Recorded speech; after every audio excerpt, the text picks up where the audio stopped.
Lesti itu lebay, masa dipukul sekali kok minta cerai? Kan biasa dalam keluarga itu ada masalah gitu, ya harus bertahan dong.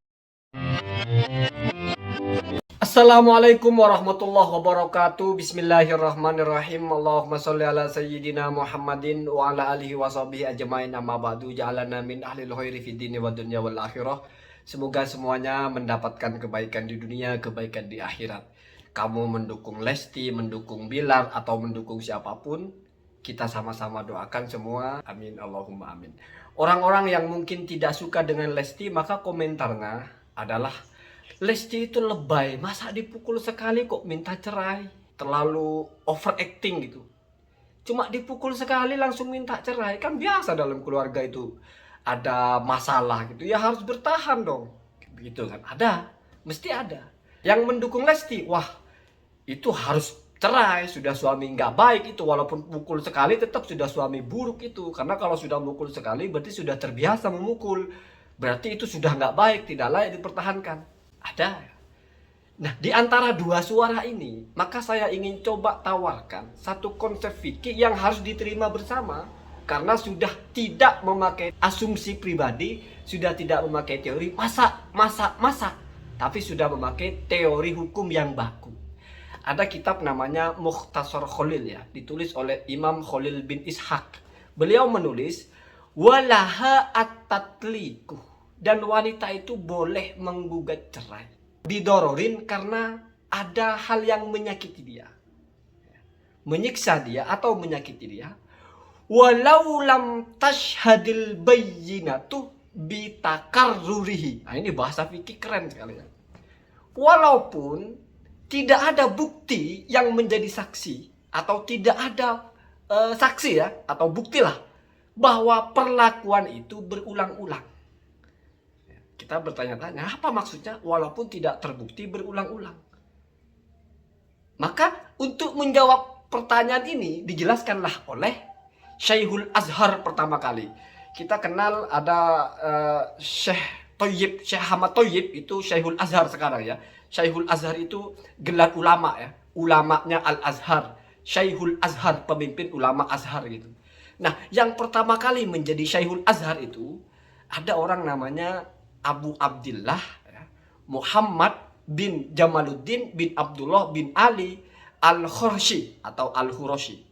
Beliau ini syekh pertama kali ya, sudah 44 syekh di Azhar itu yang pertama kali beliau ini ya. Syekh Al-Khursi ini menulis kitab, mensyarah kitab tadi itu, kitab Mukhtasar Khalil tadi itu. Jadi menjelaskan kalimatnya Imam Khalil itu walaupun tidak punya saksi secara berulang-ulang. Artinya tidak ada saksi bahwa ini dilakukan berulang-ulang oleh suaminya, itu sudah boleh. Apa maksudnya? Syekh Al-Khurashi ini mensarah ucapannya Imam Khalil itu bahwasanya apabila istri ini sudah disakiti oleh suaminya, dipukul ya, walaupun satu kali, selama terbukti, maka sudah dia punya hak untuk memilih khiyar ya. Apa yang dia pilih? Antara akomat, bertahan ya, tidak minta talak, atau tolakot nafsah, dia minta diceraikan.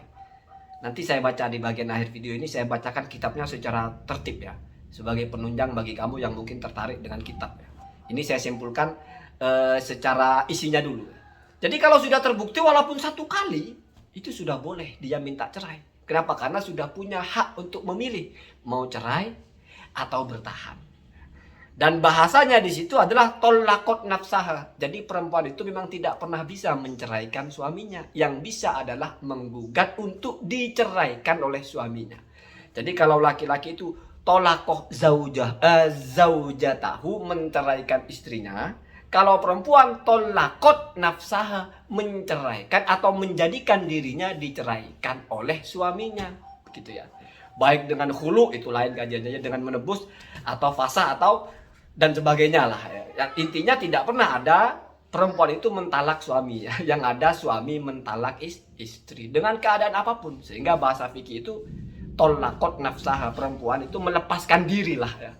Artinya meminta suaminya untuk melepaskan dirinya atau menceraikan dirinya. Dan yang paling sesuai dengan apa yang saya bicarakan adalah tulisan dari Imam Al-Khursi itu, wa minad dorori, kata dia, termasuk dari bahaya, ancaman atau apapun yang dibicarakan dalam konteks ini, apa itu? Dorbuha, yaitu si suami memukul istrinya. Kita kaitkan dengan yang atas, walaupun satu kali, selama sudah terbukti nyata dipukul, ya, dorban mu'liman, dengan pukulan yang memang menyakitkan dan memang ingin menyakiti, marah, ingin melampiaskan nafsu, ya. Entah apa alasannya, terus dihantam sampai ada bekasnya, dibanting dan sebagainya, itu sudah boleh istri ini untuk meminta cerai. Karena ada dalam Islam itu, seorang suami memukul istrinya, tidak lalu istrinya boleh minta cerai apabila pukulannya itu adalah litarbiyah, untuk mendidik, ya. Misalnya istri ini nusus, ya, nusus itu adalah dia durhaka kepada suaminya. Suami meminta haknya kepada dia, mungkin melayani atau apa, dia menolak tanpa alasan syariat yang benar, tidak ada halangan, ya. Atau suami mendidik dia untuk rajin sholat, atau untuk tidak pergi ke tempat-tempat terbuka atau membuka aurat, dia menentang, tidak terima. Maka suami itu yang pertama menasihati, ya, memberikan nasihat, mengingatkan, menegur, memberikan mauidhah. Kalau masih, maka dia hujur, ya, fil mutaji, tidak tidur bareng, pisah ranjang, ya. Kamu tidak mau tidur dengan istri kamu, begitulah, sebagai sanksi. Kalau masih tidak, maka boleh ada pukulan, tetapi bukan pukulan yang sampai menyisakan luka, ya. Kamu bisa membedakanlah mana pukulan orang yang sebatas sanksi, gitu, ya. Ya samalah dengan anak kecil juga kan. Kalau anak kamu umur 10 tahun nggak sholat, maka dipukul, ya. Kalau 7 tahun disuruh, kalau sudah 10 dipukul. Ya seperti itulah, ya. Pukulan tarbiyah, pukulan sanksi. Bukan digebuk, bukan pukulan atas hawa nafsu, ingin melampiaskan amarah. Jadi kalau misalnya Lesti ini masuk kepada kasus seperti ini, maka dia boleh minta cerai. Artinya terbukti secara nyata mendapatkan perlakuan yang menyakitkan, walaupun hanya sekali, selama terbukti, ya. Tidak perlu berkali-kali. Artinya terjawab yang bilang, masa cuma sekali langsung minta cerai, ya, walaupun sekali. Kalau itu ada bayyinah indal qadhi, ada bukti yang kuat menurut hakim, ya, bukan menurut kita, itu kan nanti ke pengadilan, ya, maka itu sudah boleh. Sekarang di hadapan kita ada dua kitab. Yang pertama Mukhtasaru Khalilin. Ini ditulis oleh Imam Khalil bin Ishaq Al-Jundi, ulama madhab Malikiyah. Itu yang bagian atas.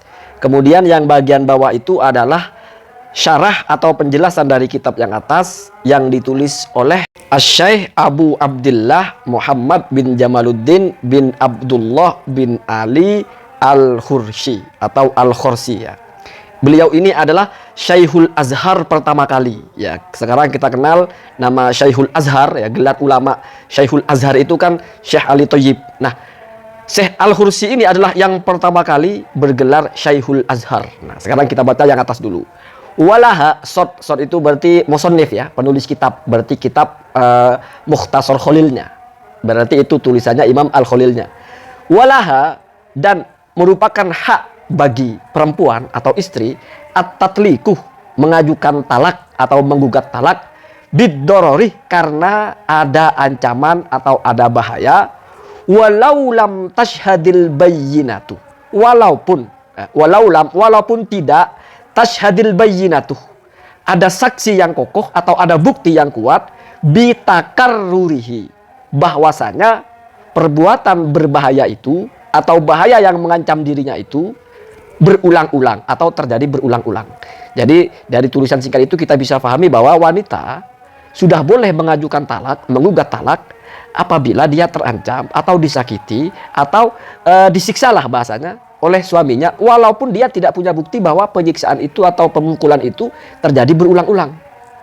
Ya, ini kan masih belum kita pahami. Itulah pentingnya ulama fikih menulis satu teks, lalu oleh ulama yang lain diberi penjelasan. Apa maksudnya di situ? Shin itu berarti syarahnya, ya. Berarti ini ucapannya Imam Al-Khursinya, Syekhul Azharnya. Yakni bermaksudlah siapa itu Al-Khalil dengan tulisan di atas, annahu, bahwasanya idza tsabata bil bayyinati, apabila sudah ditetapkan dengan bukti yang kuat, ya, saksi yang kuat, bukti yang kuat, indal qadi, menurut hakim, ya, anna zauja, bahwasanya si suami yudoriru, ya, perhatikan, yudoriru itu sifatnya mudha'afah, ya. Artinya benar-benar membahayakan, ya, benar-benar mengancam, atau bisa litikror, mengancam berulang-ulang lah bahasanya. Zaujatahu, bukan mengancam saja, ya, tetapi memberikan bahaya, ya, memberikan ancaman bahaya, ya, memukul, menyiksa dan sebagainya. Zaujatahu, kepada istrinya, wahiyah. Nah, ini haliyah, bawa haliyah, ya. Dan si istri itu fi ismatihi, memang hidup atau sedang ada dalam perlindungannya ya. Artinya ini normal, keluarga normal, istri ditanggung oleh suami atau istri ada di bawah naungan suami gitu. Kok malah dipukul atau dan sebagainya. Walau kana dororu, walaupun, nah perhatikan, ada itu bahaya, ada itu siksaan, ada itu pemukulan dan sebagainya, marrotan wahidatan, hanya satu kali ya. Tetapi kalau hanya satu kali butuh bukti yang kuat. Nah, begitu ya. Kalau soal apakah terjadi berulang-ulang walaupun tidak punya bukti, tidak apa-apa. Yang penting terbukti walaupun sekali bahwa kuat. Buktinya itu artinya benar-benar nyata, dipukul lah gitu bahasanya ya. Fal masyhuru annahu yathbutu lizaujati al-khiyaru. Maka menurut pendapat yang paling populer ya. Ini saya tidak mau bicara ikhtilafnya lah. Artinya ini sikap yang sudah dibenarkan oleh mayoritas lah kira-kira begitu. Yathbutu lizaujati al-khiyaru. Maka istri ini tertetapkan sebagai pihak yang boleh memilih. Ya, boleh memilih ya. Khiyar itu boleh memilih. Apa pilihannya? Fa in sya'at aqamat. Kalau dia mau, dia bertahan. Ya. Sya'at itu azzaujata ya, aqamat maka dia bertahan. Ala hadhil halati, dalam keadaan seperti itu. Jadi dia tidak menggugat cerai, dia tetap bertahan sebagai istri yang mungkin cinta ya, wallahu alam. Wa in sya'at, apabila dia mau, tolakot nafsah, maka dia menceraikan dirinya. Itulah, jadi tidak pernah ada istri itu menceraikan suami. Yang ada itu istri menggugat suaminya untuk diceraikan. Artinya dia menjadikan dirinya itu terceraikan oleh suaminya. Ya, ini bahasa fikih ya. Jadi nggak ada istri menceraikan suami itu. Karena cerai itu mesti dari suami. Jadi dari sini kita simpulkan dulu bahwa istri yang sudah nyata dia punya bukti bahwa disakiti oleh suaminya, walaupun bukti itu hanya menunjukkan satu kali saja. Misalnya istri mengaku saya berkali-kali, tetapi dia hanya membuktikan satu kali, itu sudah cukup ya. Cukup untuk membuat dia boleh memilih antara mau bertahan atau minta cerai. Artinya tidak harus ada bukti dipukul berkali-kali ya, cukup satu kali saja. Itu maksud dari ucapan pengarang kitab yang paling atas itu, bahwasanya walaupun tidak terbukti secara berkali-kali, tetapi berarti harus terbukti walaupun sekali. Untuk posisi berkali-kali tidak butuh bukti, yang penting sudah terbukti walaupun sekali. Nah, itu maksudnya ya.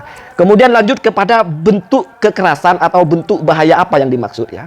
Itu masih dalam kitab itu, saya lompat kepada wa minad dorori, dan termasuk dari bahaya yang dibicarakan di sini, artinya yang karena bahaya itu istri boleh menuntut cerai suaminya walaupun hanya terjadi sekali, tetapi itu ada bukti yang kuat dan diputuskan oleh pengadilan bahwa itu valid gitulah, gitu kira-kira ya.